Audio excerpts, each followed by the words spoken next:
Hello everyone, happy Valentine's day. আমার ক্যাম্পাসে প্রথম দিন প্রথম ক্লাস।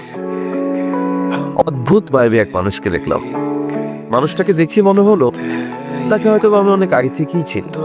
আমি সবসময় তার সাথে কথা বলতে চাইতাম, কিন্তু কখনোই তার সাথে কথা বলবার সুযোগ হয়ে ওঠেনি। তাই তো আমার মনের কথাগুলো নোটস আকারে তার কাছে পৌঁছে দিতাম। যদিও নোটসগুলোকে সে ফেলে দিত, কিন্তু সবচেয়ে ভালো লাগতো যখন দেখতাম আমার নোটসের লেখা অনুযায়ী সে তার চুলের বাঁধনটি খুলে দিত। মানুষটির সাথে হঠাৎ করে আমার বন্ধুত্ব হয়ে গেল, কিন্তু আমি কখনোই তাকে শুধু বন্ধু মনে করিনি। সবসময় তাকে বন্ধুর চেয়ে অনেক বেশি কিছু মনে করেছি। সারাটা জীবন আমি তার পাশে থাকতে চাই, হাঁটতে চাই তার সাথে অফুরন্ত পথ।